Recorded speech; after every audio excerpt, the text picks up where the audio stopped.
안녕하세요. 전 서울 근교에 살고 있는 30대 여성입니다. 평소 열차를 애청하는 애청자인데요. 사연을 듣다 보니 진짜 다양한 사연들이 많더라고요. 각양각색의 사연들을 듣고 있는데 제 사연도 열차에서 소개되는 사연 못지않아 하소연도 할 겸 쓰게 되었어요. 조금 긴 이야기가 될 수 있겠지만 한번 들어봐 주실래요? 저와 남편은 대학교 때 처음 만났어요. 같이 아르바이트를 하다가 눈이 맞은 케이스인데 사귀다 보니 남편이 군대를 가게 됐고 어쩌다 보니 꽃신을 신게 되었어요. 꼭 기다려야지 했던 것은 아니었는데 기다리다 보니 전역을 하더라고요. 그렇게 얼떨결에 꽃신까지 신게 된 저는 정신 차려보니 식장이더라고요. 그렇게 전 28살에 남편과 결혼을 하게 되었어요. 양쪽 집 다 고만고만했고 결혼에 보탬을 주실 만한 여유는 없었기에 저희는 다가구 주택의 월세부터 시작했어요. 안 힘들었다면 거짓말이죠. 힘들었어요. 그 월세방 벗어나보고자 남편과 저 참 열심히 살았어요. 하지만 5년이 지나도 사정은 크게 나아지진 않더라고요. 그래도 한 단계는 올라가 전세를 얻어 살게 되었죠. 이제 집 살 일만 남았다면서 저흰 서로를 보듬어주며 지냈어요. 이렇게 열심히 살다 보면 언젠가는 우리도 빚 볼 날이 오겠지 했어요. 사정이 어렵다 보니 아기 생각은 없었고 다행스럽게도 시댁에서도 크게 압박을 주진 않았어요. 남편은 3남매였는데 편의상 둘째 동생은 서방님, 셋째 동생을 도련님이라 할게요. 꽤 평화롭던 생활에 문제가 생기기 시작한 것은 서방님이 결혼을 하면서였어요.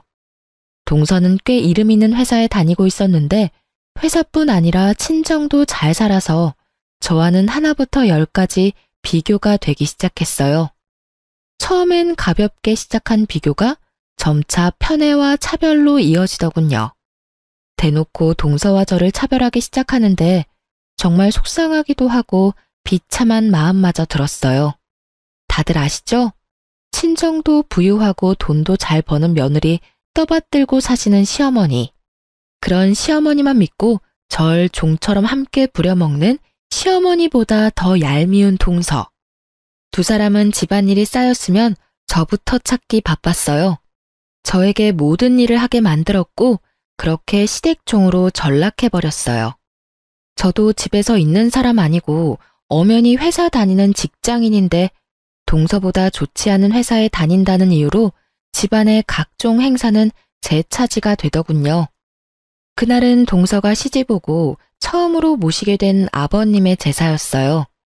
다른 건 이 변명 저 변명을 대며 저에게 다 맡겼어도 다른 것도 아니고 아버님 제사인데 이번만큼은 어머님도 제대로 시키시고 동서도 제대로 제 몫은 하겠지 하고 생각했어요. 이번만큼은 혼자 죽어라 일하지 않아도 되겠다고 하며 반차를 쓰고 어머님이 사오라고 했던 재료들을 사서 시댁으로 향했어요. 어머님, 저 왔어요. 사오라고 하신 거 다 사왔는데 이거 어떻게 할까요? 어떻게 하긴? 바로 손질하거라. 네? 바로요? 동서도 아직인 것 같은데 좀 쉬다가 동서 오면 시작하면 안 될까요? 기다리지 말고 그냥 해. 둘째네는 오늘 늦는다고 했어. 지방 어디 출장 가 있는데 일 끝내는 대로 올라온다고 하더구나. 어휴, 저녁 먹기 전까지는 와야 할 텐데 얼마나 힘들 거야. 정말 어이가 없더라고요. 있잖아요, 여러분. 저는 아버님 첫 제사 때 어머님 강요로 회사 연차까지 쓰고 아침부터 시댁에 와서 하루 종일 일만 했었어요. 그것도 처음부터 혼자 할 버릇해야 손에 익는다며 저 혼자 다 했었다고요. 저한텐 그렇게 모질게 하셔놓고 동서에겐 그렇게 관대할 수가 없더군요. 동서 걱정에 시갯바늘만 바라보시는 어머님을 보고 있자니 그나마 피어오르던 전이가 상실하는 기분이 들었어요. 전 그저 입을 꾹 다물고 제사 음식을 준비했죠. 첫째야, 대충 다 했으면 나머진 저녁 먹고 하자꾸나. 다들 올 시간 됐으니 저녁부터 차리렴. 이런 날은 한 끼 정도는 시켜 드셔도 될 텐데 전쟁터와 다름없는 주방을 보고서도 느끼는 점이 없으신지 굳이 또 저녁을 차리라고 하시더라고요. 지금까진 힘들긴 했어도 이런 기분까진 들지 않았는데 이제 동서도 있는데 혼자 이러고 있으려니 더 짜증이 솟구쳤어요. 좋게 생각해 보려 해도 자꾸만 끓어오르는 분노로 칼질이 거칠어지던 그때 남편과 도련님이 차례로 시댁에 들어오고 있었어요. 남편은 주방에서 고군분투하는 저를 쓱 보고선 수고했단 인사는커녕 눈인사도 하지 않고 방으로 들어가더군요. 그 얄미운 뒤통수를 보고 있는데 욕이 절로 입가에 머물더라고요. 평소에 그렇게 눈치 빠른 사람이 이럴 땐 왜 눈치라고는 없는 사람처럼 구는 건지. 남편의 행동에 한숨이 절로 나오는 그때 도련님이 옷을 갈아입고 옆에 왔더군요. 형수님, 저 뭐 할까요? 에이, 도련님, 또 그러신다. 괜찮아요. 다 했는걸요, 뭐. 형수님이야말로 또 그러신다. 매번 할 일이 이렇게나 많은데 뭘 매번 괜찮대요. 일단 설거지 나온 것부터 할게요. 형수님은 음식을 맡아주세요. 전 아무리 해도 안 늘더라고요. 그러면서 말릴 새도 없이 설거지를 시작했고 그 모습을 본 어머님이 노발대발하시며 주방으로 오셨어요. 아들, 너 뭐해? 당장 나오지 못해? 보면 몰라. 설거지 하잖아. 금방 하니까 도와줄 거 아니면 나가주세요, 어머니. 네가 왜 설거지를 해? 여기 여자가 둘이나 있는데. 여자가 둘이나 있으면 뭐해? 엄마는 아무것도 안 하고 매번 형수님만 주방 붙박이잖아. 그나저나 작은 형수는 왜 아직 안 왔어? 둘째는 출장 가서 오고 있는 길이라고 하더라. 얼마나 힘들 거야? 그래서 엄마가 천천히 조심해서 오라고 했어. 잘했지? 참도 잘하셨네. 우리 형수님은 보나마나 반차 쓰고 오셔서 이러고 계실 텐데 작은 형수는 출장을 가셨어? 시집와서 처음 지내는 시아버지 제사에? 진짜 출장 가신 거면 어쩔 수 없지만 내 생각엔 아니라고 본다. 언제부터 제사라고 엄마가 노래를 불렀는데 하필 오늘 출장이라니. 엄마는 그걸 믿는 거야? 아니면 작은 형수라서 눈 감고 넘어가 주는 거야? 넘어가긴 뭘 넘어가? 출장 갔다고 하면 출장 간 거지. 넌 왜 사람 말을 못 믿니? 그 큰 회사에서 갑자기 출장 가는 일도 있고 그런 거지. 그 큰 회사라면 더욱 일정이란 걸 중시할 거니까 하는 말이야, 엄마. 아유, 됐으니까 뭐라도 도우실 거 아니면 나가주세요, 제발. 빨리 끝내고 밥 좀 먹자. 아들 배고프다고. 어머님은 도련님의 말에 할 말이 없으신지 구시렁구시렁 하시다 안방으로 들어가시더라고요. 정말 그야말로 도련님이 가려운 등을 벅벅 긁어주는 기분이었어요.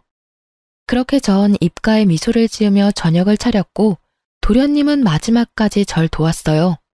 어쩜 그리도 타이밍을 잘 맞추는 것인지 저녁을 다 차리고 나니 동서와 서방님이 들어오더군요.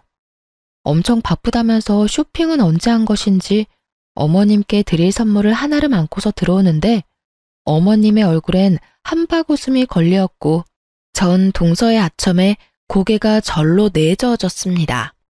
어머님, 저희 왔어요. 어머, 딱 맞춰서 왔구나. 지금 딱 밥상 차렸는데. 얼른 손 씻고 와서 밥 먹으렴. 시장하지? 조금요. 아, 어머님, 이거 받으세요. 이거 어머님 선물이에요. 어머나, 이게 다 뭐니? 그냥 와도 되는데 매번 이렇게 뭘 가지고 와? 에이, 어머님. 그래도 시댁 오는데 어떻게 빈손으로 와요? 어떻게 빈손으로 오기는 그냥 오면 되는 거지. 매번 빈손으로 오는 애도 있는데 뭘. 역시나 어머님의 입에선 동서를 향한 칭찬과 함께 저를 향한 비아냥도 나오더군요. 저는 귀가 없는 사람처럼 두 사람의 대화를 무시한 채 식탁에 앉았고 저의 양쪽엔 남편과 도련님이 앉았어요. 두 사람만의 세상에서 나온 어머님과 동서도 주방으로 들어왔고 정말 말 그대로 잘 차려진 밥상에 앉은 동서는 왜인지 젓가락이 허공에 떠돌고 있더군요. 새아가, 왜 그러니? 입맛에 맞는 게 없어? 네?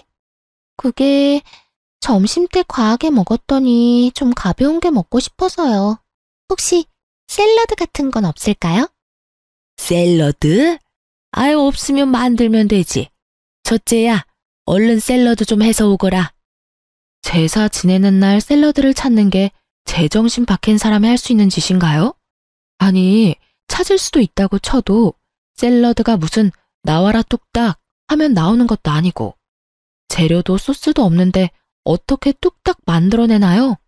거기에다 왜 제가 동서가 먹고 싶은 샐러드까지 만들어 와야 하는 건지 도저히 이대로는 안 되겠다는 생각을 한마디 하려는 찰나 저보다 더 기가 찬다는 듯 도련님이 나서 입을 뗐습니다.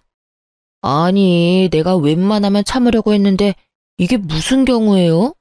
작은 형수는 손이 없어요? 아님 예의가 없는 건가?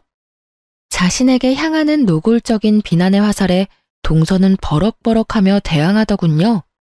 도련님, 말씀이 너무 심하신 거 아니에요? 그리고 전 그저 샐러드는 없냐고 물었을 뿐이에요. 그게 경우 예의까지 찾을 일인가요? 정말 몰라서 물으세요? 생각 같아선 와, 진짜 개어이가 없다는 말이 나오려다. 그것도 많이 순화해서 한 말인데. 뭐라고요? 내가 작은 형수 뻔뻔하신 건 진작 알고 있었지만 이 정도일지는 몰랐네요. 아버지 제사인 거 뻔히 알면서 출장 일정 잡은 것도 어이가 없는데 큰 형수가 기껏 차린 밥상에서 샐러드나 찾고 있는 꼴을 보자니 작은 형수 인격이 딱 보이네요. 이런 걸 보고 이런 말을 한다죠? 얼굴에 철판 잘 깔려있다. 뭐 이런. 도련님! 동서의 언성이 높아지자 어머님이 큰 싸움 나겠다 싶었는지 급하게 제지하고 나서더군요. 그만들 하렴. 첫째 넌 왜 샐러드를 준비 안 해서 왜 이 분란을 만드니? 샐러드 같은 건 네가 센스 있게 진작 준비했어야지. 넌 맏며느리라는 애가 그렇게 센스가 없어? 정말 어이가 없더군요. 이때껏 단 한 번도 샐러드 드시는 꼴을 본 적이 없는데 제가 어떤 센스를 발휘했어야 샐러드를 준비할 수가 있었을까요? 이번에야말로 제가 한마디를 해야 하는 상황 같더군요. 어머님, 제가 시집 온 지 5년이 지났어요. 그동안에 단 한 번도 샐러드를 찾으신 적이 없는데 제가 무슨 수로 샐러드를 준비하겠어요? 그러지 않아요? 그리고 동서, 샐러드가 먹고 싶으면 동서가 직접 사서 와. 없는 것 뻔히 알면서 찾지 말고. 동서 때문에 기껏 고생은 고생대로 하고 욕은 욕대로 먹고 이게 뭐야? 예, 너 지금 나 들으라고 하는 말이니? 내가 언제 너한테 욕을 했다고 그러니? 아, 그렇죠? 600원 다 하셨는데. 전 꼭 욕 한 바가지는 먹은 기분이라 저도 모르게 말이 그렇게 나왔네요. 너 정말 웃기는 애구나. 내가 너한테 뭘 어떻게 했다고 이렇게 기분 나쁜 티를 팍팍 내고 있니? 물으시니까 말씀드려 볼게요. 어머님, 저 시집와서 아버님 첫 제사 때 일 바빠서 연차 못 낸다고 하니까 뭐라고 하셨는지 기억은 나세요? 그딴 식으로 할 거면 회사 때려치우라고 하시면서 화내셨죠? 어머님 그러시는 바람에 저 승진이 달린 프로젝트까지 포기하면서 연차 내고 와서 제사 음식 만들었어요. 그것도 저 혼자서 다요. 그런데 동서한테 어떻게 하셨어요? 저한테 하셨던 거랑은 달라도 너무 다르시잖아요. 그리고 동서도 그래. 나 동서가 이름도 없는 작은 회사 다닌다고 해도 회사 일 바쁘다면 굳이 나처럼 무리하면서까지 오라고 할 생각 추호도 없어. 어차피 혼자 하던 일이니까. 그런데 있잖아. 최소한 사람이 염치라는 건 있어야지. 이 시간에 와서 차려준 밥상에 숟가락만 얹는 처지에 있을 리 없는 샐러드나 찾는 건 동서도 좀 아니라고 생각하지 않아? 제 말에 어머님은 할 말이 없으신지 어버버 하고 계셨고 동서는 얼굴을 붉히며 고개를 숙이더군요. 숙임의 의미가 반성보단 분노에 가까웠지만 그 콧대 높던 동서의 정수리를 보고 있자니 좀 통쾌하긴 했어요. 분위기가 이러하자 서방님은 화제를 돌리더군요. 아유, 형수님, 제가 대신 사과드릴게요. 죄송해요. 기분 푸세요. 아참 형, 이사할 수도 있다며? 어떻게 하기로 했어? 결정은 했어? 아직 고민 중이야. 대출을 끼자니 이자 부담이 너무 클 것 같고, 그렇다고 계속 살던 집에 살자니 그것도 아닌 것 같고, 저울바닥에 집은 이렇게나 많은데 왜 내 집은 없는 건지, 아휴. 그 당시 저흰 이사를 해야 하나 말아야 하나, 무리를 해서라도 집을 사야 하나 말아야 하나 고민하던 중이었는데, 서방님이 하필 집 이야기로 화제를 돌렸고, 듣고 있던 동서가 그만 말실수하고 말았어요. 저희 부부는 굳이 알아서 좋을 것 없는 사실을 알게 된 것이었죠. 그래도 집 사서 이사하시는 게 좋지 않을까요? 저희 집값 또 올랐어요. 당장은 이자 부담이 되더라도 일단 사시는 게 더 이득일 것 같은데. 매번 이사하는 비용도 장난 아니잖아요. 그렇지 않아요, 형님? 그렇게 생각하면 그렇긴 한데, 그래도 대출 금액이 워낙 크니 고민스럽긴 해. 그나저나 집값 또 올랐어? 저번에도 올랐다고 하더니. 좋겠다. 그 집 결혼할 때 산 집이지? 네, 어머님께서 장만해 주셨잖아요. 잠깐만.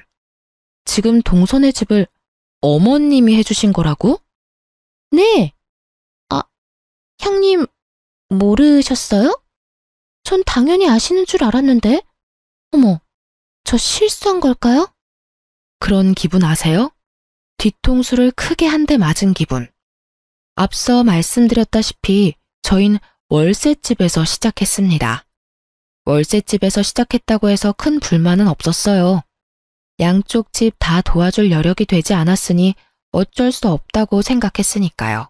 아니, 도와주실 수 있다고 한들 도와주고 말고를 결정하시는 것은 부모님들의 몫이니까요. 그런데요, 여러분, 저 지난 5년 동안 그야말로 시댁 일이라면 도맡아서 다 해왔어요. 동서가 시집 오고 난 뒤에도 마찬가지이고요. 그놈의 빌어먹을 맏며느리 타령을 하시며 종처럼 부려먹으셨으면서 저희가 집 때문에 돈 때문에 고민할 때는 말 한마디 없으셨던 분이 어머님이세요. 그랬던 어머님께서 동선에 집을 사주셨다니 섭섭할 만도 하다고 생각하지 않으신가요? 남편 역시 저와 생각이 같은지 섭섭한 기색을 감추지 못하고 있더라고요. 도련님 역시 놀란 듯 토끼 눈을 하고 있더니 이내에 고개를 내저었고, 어머님, 서방님, 동서는 남편과 저의 눈치를 살피기 바쁘더군요. 침묵은 길어졌고 그 침묵을 깬 건 다름 아닌 어머님의 헛기침이었어요. 너희 너무 섭섭하게 생각하지 말아라. 너희가 결혼할 때는 알다시피 도와줄 형편이 안 됐어. 그런데 너희도 알지? 시골에 작은 땅 있던 거. 그게 둘째네 결혼할 때 개발된다고 땅값이 엄청나게 올랐지. 그래서 처분해서 둘째네 집 해준 거야. 너희 때야 없어서 못 해줬지만 둘째 때야 타이밍 좋게 돈이 생겼으니 도와주는 게 당연한 거 아니겠니? 그렇긴 하지만 섭섭한 마음이 드는 건 어쩔 수 없네요, 어머님. 섭섭? 내가 이런 말까지 안 하려고 했는데 너랑 둘째랑 같니? 넌 시집 올 때 몸뚱이 하나 덜렁 가지고 왔고 둘째는 갖출 거 다 갖춰서 왔다. 그러니 나도 받은 대로 해주는 건 당연한 거 아니니? 몸뚱이 하나 덜렁 왔다니요, 어머님. 저희 결혼할 때 이 사람 장남 노릇하느라 집에 돈이란 돈은 다 가져다 줘서 모은 돈 하나 없었어요. 그래서 저희 처음 시작할 때 전부 제가 모은 돈으로 시작했다고요. 그래서 지금 그 코딱지만한 돈으로 생색이라도 내려는 게야? 생색이 아니라 사실을 말씀드리는 거예요. 어머님이 매번 저한테 몸뚱이만 가지고 시집 왔다고 하시니까요. 언제 또 내가 매번 그랬다고 그러니? 오늘은 네가 섭섭하다 그러니까 나도 상황을 설명하다 보니까 그랬던 거지. 아니, 그리고 내가 내 돈으로 내가 썼다는데 그걸 너한테 일일이 설명해야 하니? 너 혹시 내 재산 탐내는 거니? 설마 그런 거야? 난 네가 그렇게까지 욕심 많은 애인 줄 꿈에도 몰랐구나. 탐내다뇨. 그런 뜻 아닌 거 잘 아시잖아요. 절 그렇게도 모르세요, 어머님? 글쎄, 난 잘 모르겠구나. 어쨌든 이 이야기는 더는 꺼내지 말거라. 내가 때가 되면 어련히 너희 목도 줄 터이니 기다려. 알겠어? 할 말이 없더군요. 한순간에 전 어머님께 있는지도 몰랐던 재산이나 탐내던 며느리가 되었고 오해는 풀지도 못한 채 마음의 섭섭함만 남았습니다. 그날 밤 집으로 돌아와 멍하니 있으니 남편이 말하더군요. 여보, 기분 많이 상했지? 내 기분도 이런데 당신은 오죽하겠어. 그렇지 뭐. 당신도 섭섭했지? 섭섭하긴 했는데 생각해보니까 어머니 말씀도 틀린 말이 없더라고. 본인 돈으로 본인이 도와주겠다는데 우리가 뭐라고 간섭하겠어. 그냥 지금처럼 우리 힘으로 이뤄가면서 열심히 살자. 도움받을 거라 생각도 안 하고 살았다는 걸 뭐. 우리 진짜 열심히 살자. 그렇게 저흰 다시 한번 서로를 보듬어 주었습니다. 하지만 그런 저희를 무너뜨리는 일이 벌어지고야 말았어요. 저희가 바로 전세 사기를 당하고 만 것이었어요. 깡통 전세. 뉴스에서만 보던 깡통 전셋집이 바로 우리 집이더군요. 여러 채의 집을 묶어 대출받았던 터라 저희는 대출 초과라는 것을 알 수가 없었고 중개사분만 믿고 계약을 해버렸던 것입니다. 경매가 진행된다고 한들 저희 순서까지 남는 돈은 거의 없었고 경매가 진행되는 데까지도 시간이 오래 걸린다고 하더군요. 그야말로 저흰 오갈 데 없는 처지가 되어버린 거죠. 상황이 그렇게 되니 남편이 어머님께 도움을 청해봤지만 어머님의 반응은 참 차가웠어요. 어머니, 그래 아들, 무슨 일이야? 목소리가 왜 이렇게 안 좋니? 무슨 일이 있어? 그게 저희 전세 사기 당했어요. 그 돈 저희 전 재산인데 집주인이 집 여러 채를 묶어서 담보대출을 했었나 보더라고요. 금액도 많고 저희 순위가 워낙 뒷순이라서 건물을 정리해도 저희까지 올 돈이 거의 없을 거라고 하네요. 뭐?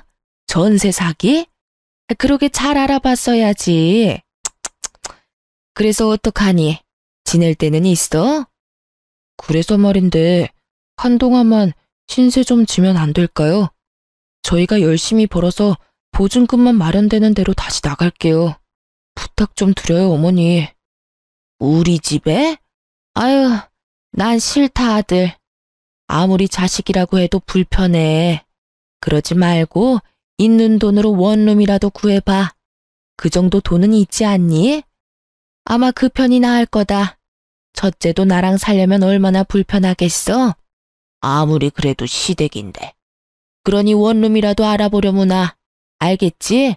그럼 그런 줄 알고 끊는다. 여차하면 저도 거들려고 스피커폰으로 통화를 하고 있었는데 제가 거들 틈 따윈 없더군요. 어머님의 반응에 전 어이가 없는 나머지 웃음이 났고 남편의 반응도 저와 별반 다르진 않았어요. 남편이 주워온 자식도 아닌데 정말 해도 너무 하신다는 생각밖에 들지 않았어요. 깊은 한숨을 내쉬던 저는 동서에게 전화를 걸어 사정을 설명했고 그 어떤 부탁을 하기도 전 동서는 딱 잘라 여윳돈이 없다고 하며 전화를 끊더군요.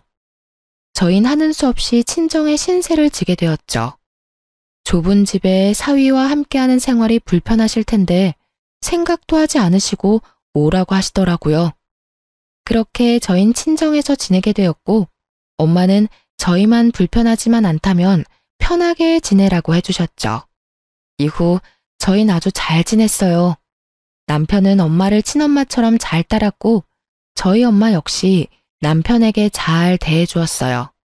그렇지 않아도 아빠가 돌아가신 지 얼마 되지 않아 적적하던 터에 저희가 와주어서 엄마는 너무 좋다는 말을 자주 해주셨어요. 지금 생각해보면 아마 저희가 혹시라도 눈치를 볼까봐 그런 말을 자주 해주셨던 것 같아요. 그렇게 친정에서 지낸 지 일주일이나 지났을까요? 도련님이 우리 회사로 찾아왔더군요. 그러면서 저에게 통장과 도장을 내밀며 말했어요. 형수님, 이거 진짜 얼마 안 되는데 집 구하실 때 보태 쓰세요. 도련님이 내민 통장에는 1,000만 원이 넘는 돈이 들어있더군요. 직장을 구한 지 얼마 되지 않은 도련님이 아끼고 아껴 모은 전 재산이었습니다. 도련님의 마음이 너무나 고마워 눈물이 나더군요. 전 도련님께 마음만 받겠다며 혹시나 필요한 일이 생기면 그때 다시 달라고 했고, 도련님은 알겠다며 통장을 다시 넣으시곤 마지막까지 꼭 연락 달라고 하더군요. 참 따뜻했어요. 도련님의 마음이요. 그 따뜻함에 힘을 얻어 저희 부부는 참 열심히 살았어요. 언제까지 엄마에게 생활비도 드리지 못한 채 신세를 질 순 없으니까요. 친정에서 신세를 지는 동안 저흰 얼마 되진 않지만 전세금을 넘겨받았어요. 다행히 확정일자와 전입신고는 되어 있어 경매 절차로 큰 피해는 겨우 막았거든요. 그 돈의 절반은 엄마에게 드렸어요. 그간 드리지 못한 생활비였죠. 하지만 엄마는 한사코 거부하시며 생활에 보태 쓰라고 하시더군요. 엄마에겐 죄송했지만 그 돈은 넣어두기로 했습니다. 훗날 우리가 잘 된다면 엄마에게 더 잘해드리자고 남편과 다짐 또 다짐하면서요. 그렇게 시간은 흘렀고 마음만큼이나 추웠던 겨울이 지나고 날이 무더워지던 어느 날이었어요. 초저녁 집에 모여 식사를 하고 있는데 엄마에게 전화가 오더군요. 전화를 받는 엄마의 얼굴은 어두웠고요. 엄마, 무슨 전화길래 얼굴이 그렇게 어두워? 아, 그게 엄마야. 그러니까 네 외할머니. 어? 외할머니? 나 외할머니 돌아가신 거 아니었어? 그게 살아계셔. 할아버지가 돌아가셨다네. 어? 할아버지도 살아계셨어? 이게 다 무슨 말이야. 나한텐 나 태어나기도 전에 돌아가셨다고 했잖아. 전 혼란스러웠고 엄마 역시 저와 비슷한 표정으로 이야기를 들려주셨어요. 그게 엄마랑 아빠랑 연애할 때 네 할아버지 할머니가 반대를 심하게 하셨어. 결혼은 절대 안 된다고 말이야. 그런데 엄마가 아빠를 너무 사랑해서 집을 나와서 결혼을 했어. 그런 엄마가 너무 괘씸하셨는지 아예 연락을 끊으셔서 이때껏 연락도 하지 않고 살았었어. 요 며칠 꿈자리가 좋지 않더니 혹시나 했더니 할머니 말씀이 할아버지가 돌아가셨다고 하구나. 나이도 있으셨고 지병 때문에 돌아가셨대. 그런데 돌아가시면서 엄마하고 왕래하고 지내라는 유언이랑 엄마 앞으로 유산을 조금 남기셨다네. 그렇습니다. 알고 보니 엄마는 부유한 집안의 고명딸이었던 것이었어요. 찢어지게 가난하던 아빠를 만나 첫눈에 사랑에 빠진 엄마는 자신에게 주어졌던 모든 것을 포기하고 아빠를 선택했고 그 선택에 지금까지 후회가 없었다고 하시더군요. 그날 엄마와 전 생전 처음 외할머니 댁에 갔고 그곳에서 엄마와 똑같이 생긴 할머니와 삼촌 세 분을 만났어요. 막내딸에게 물려준 유산은 생각보다 너무나도 큰 액수였고 엄마의 오빠들은 그것은 당연한 엄마의 몫이라며 흔쾌히 유산 상속을 승낙했다고 합니다. 그렇게 엄마는 수십 년 만에 가족을 찾았고 덩달아 남편과 저의 처지도 한순간에 달라졌어요. 그야말로 돈 걱정이 사라져버렸습니다. 엄마는 자신의 명의로 저희에게 당장 살 집을 마련해 주셨어요. 이런 저희의 소식은 남편을 통해 시댁에도 전해졌고 그날부터 시댁 식구들이 저를 대하는 태도가 180도 달라지더군요. 어머님의 말투가 전과는 다르게 상냥해지셨고 동서 또한 집안 행사 때 연차까지 쓰고 와서 시댁 일을 함께 했어요. 든든한 뒷배가 생기니 시댁 생활도 할만하더라고요. 다들 이렇게 스스로 나서서 일을 분담해 주니까요. 하지만 그 할만한 시댁살이도 그리 길지 않았어요. 다들 저에게 잘 대해준 이유가 있었으니까요. 그 인간 같지도 않은 것들이 속내를 드러내기 시작한 건 가을이 지날 무렵이었어요. 주말에 다 함께 모인 식사 자리에서 슬슬 말을 꺼내기 시작하더군요.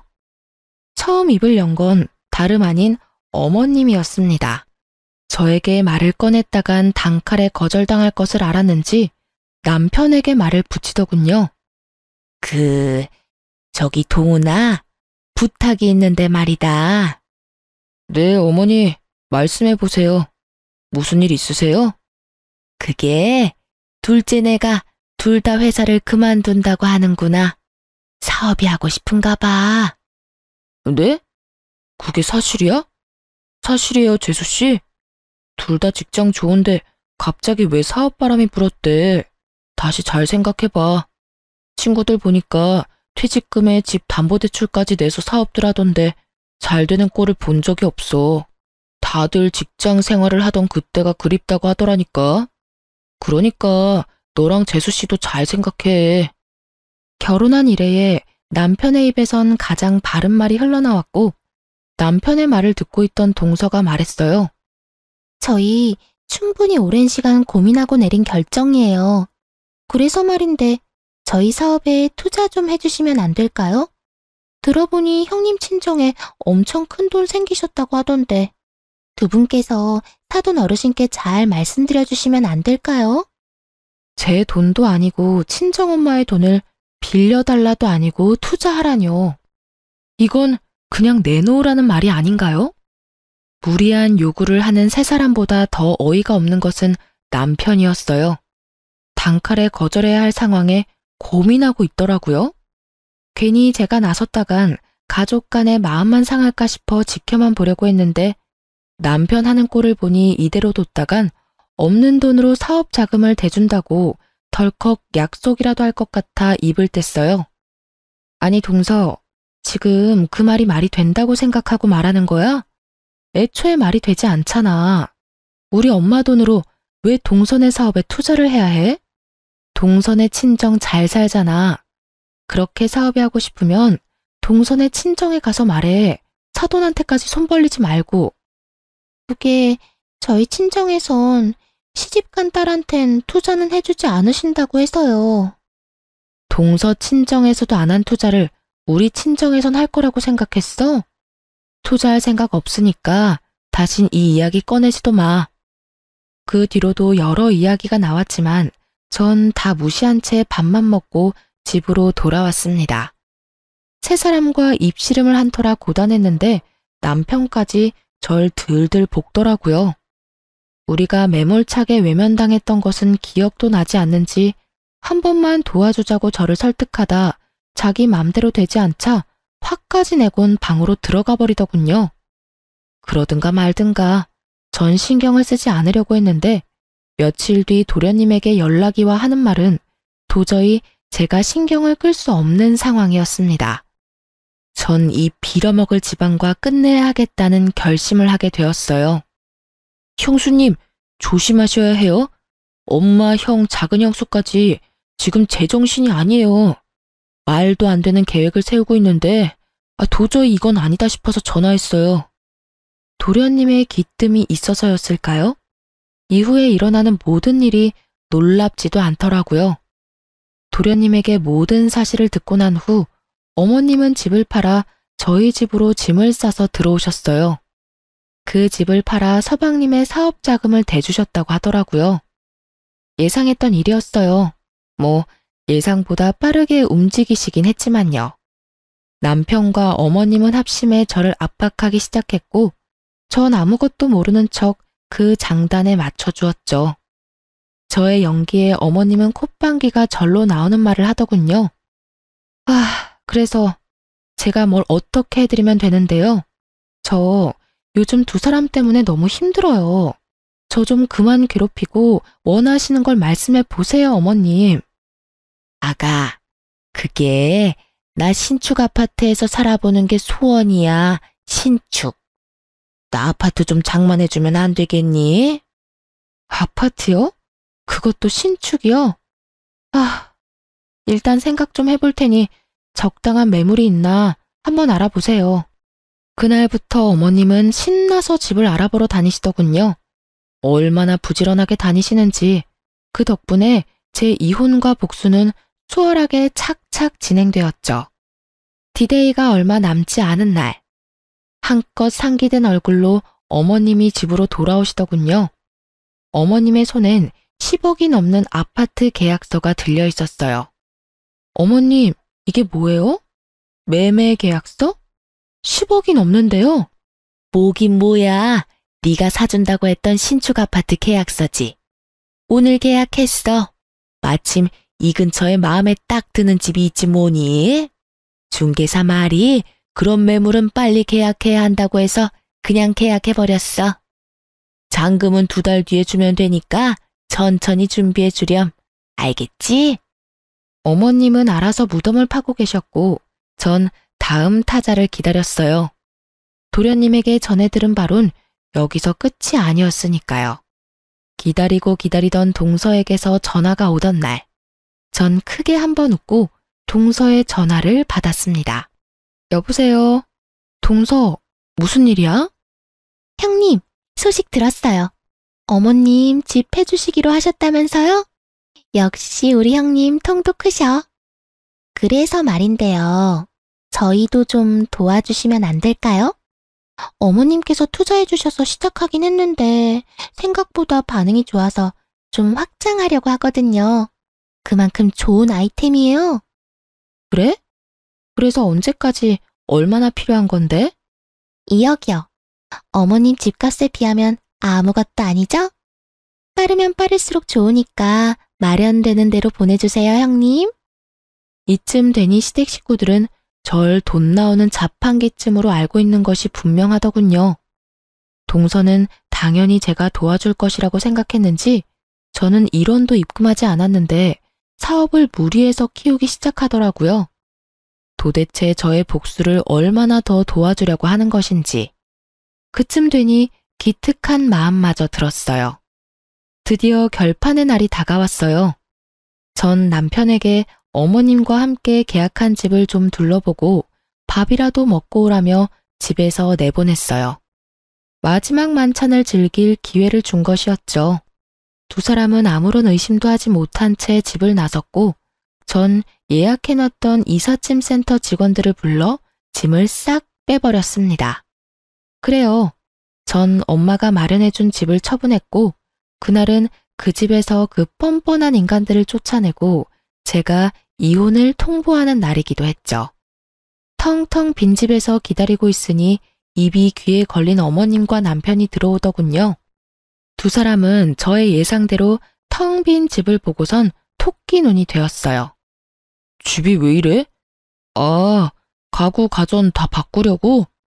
아닌데, 우리 이사 들어올 때 전부 새로 산 거였잖아.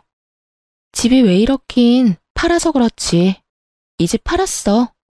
내일이면 다른 사람 이사 들어올 거야. 뭐? 그런 중요한 일을 왜 나랑 상의 한마디도 없이 결정한 거야? 아니, 다 됐고, 그럼 우린 어디서 살아? 이사 갈 집은 어딘데? 애초에 우리 엄마 집이니까 너랑 상의할 필요가 없었지. 여기서 나가면 너는 너대로 나는 나대로 살 거라서 이사 갈 집 따윈 없어. 아까부터 도대체 무슨 말을 하는 거야? 너는 너대로 나는 나대로 산다니 나랑 이혼이라도 하겠다는 말이야?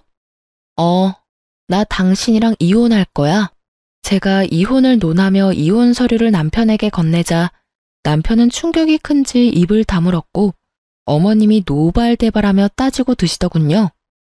너 진짜 정신이 어떻게 된 거 아니니? 아까까진 아무 말도 없다가 갑자기 이혼은 무슨 이혼이야? 이혼은 무슨 이혼이긴요. 그냥 이혼이죠. 제가 웬만하면 어머님이나 어머님 아들이나 데리고 살아보려고 했는데 머릿속에 든 게 웬만하지 않더라고요. 그래서 어쩌겠어요? 이혼해야죠. 예, 너 아까부터 도대체 무슨 말을 하는 거야? 우리 머릿속에 뭐가 들었다고 그러는 거야? 답답해서 미치기 직전인 어머님과 아직도 혼이 나가 있는 남편을 위해 저는 대답 대신 도련님께 전해받은 녹음 파일을 틀었습니다. 두 사람을 기다리는 동안 심심해서 편집해 놓은 터라 엑기스만 남은 편집본이었죠. 시작은 어머님이었어요. 아유, 그런 걱정은 하지도 마라. 일단 밀고 들어가면 자기가 어쩌겠어? 그래도 내가 시어머니인데 쫓아내기야 하겠어? 그러니 내 걱정은 하지도 마. 일단 이 집 판돈 줄 테니 너흰 계획 중인 사업이나 진행하려무나. 그래도 어머님, 형님 내서 같이 사시려면 불편하지 않으시겠어요? 불편해도 뭐 어쩌겠어. 그리고 오래 살 것도 아닌데 뭐. 적당히 구슬려서 집 이야기 꺼낸 다음에 어영부영할 때 집 계약부터 해버리면 돼. 계약금 냈다는데 뭐 어쩌겠어. 한두 푼도 아니고 그 돈 날리기 싫어서라도 사주겠지 뭐. 너희 사업자금도 마찬가지다. 일단 일부터 버리면 이때껏 투자한 돈이 아까워서라도 첫째가 돈을 내놓을 것이야. 그렇겠죠? 하긴 이미 들어간 돈이 많아서 형님이 도와주실 것 같긴 해요. 어머님, 대단하세요. 어떻게 그런 생각을 다 하셨어요? 내가 아니고 네 아주버님 생각이야. 그래도 자기 마누라라고 어떻게 구워 삶으면 되는지 정확히 알더라니까. 어머, 정말요? 아주버님, 감사해요. 저희가 진짜 열심히 해서 꼭 보답할게요. 그런데 정말 이혼하시려고요? 형님 좀 답답한 구석이 있어서 그렇지 생활력도 강하고 부지런하잖아요. 거기에다가 이제 집도 잘 살게 됐고. 그러지 말고 다시 한번 생각해 보세요. 그래서 이혼하려고요. 같이 사는 여자가 생활력 강하고 부지런하면 그것만큼 피곤한 것도 또 없어요. 이제 돈도 있겠다. 좀 편하게 살아도 될 텐데 얼마나 아득바득 아끼는지 이해가 안 된다니까요. 이참에 어머님 집 한 채, 동생 사업자금 확실히 뜯어내고 저도 이것저것 일 만들어서 좀 뜯어내면 이혼하려고요. 이혼할 때 재산 분할도 하면 제 주머니도 두둑할 거고 그 돈으로 새 출발할 겁니다. 착각도 자유라고 하더니 어쩜 남편이라는 놈이 절 몰라도 그렇게나 모를 수가 있는지. 몇십 번을 들어도 웃긴 저와는 달리 두 사람의 얼굴은 잿빛으로 변해 누가 먼저라고 할 것도 없이 무릎을 꿇고 빌기 시작하더군요. 아니야 여보, 이거 다 오해야. 내가 당신이랑 설마 이혼하겠어? 그래 아가, 얘가 너를 얼마나 사랑하는데 미쳤다고 이혼하겠어? 그냥 분위기가 그러니까 그냥 그렇게 말만 했을 뿐이란다. 오해라고 하기엔 그간의 상황이 너무 녹은된 대화대로 흘러간 것 같지 않아? 난 있잖아. 당신 집안 호구짓이나 할 생각은 추호도 없고 당신한테 나눠줄 재산도 없으니까 꿈깨. 알겠어? 전 단호하게 대답했고 남편은 단호한 저의 태도에 태세를 바꿔 뻔뻔하게 나오더군요. 그럼 이 집이라도 나한테 내놔. 그러면 그까짓 이혼 깔끔하게 해줄 테니까. 이 집 안 주면 나 당신이랑 절대로 이혼 안 할 거야. 알겠어? 당신 머리는 붕어 대가리니? 내가 아까 분명 집 팔았다고 했을 텐데. 그럼 집 판 돈이라도 내놔.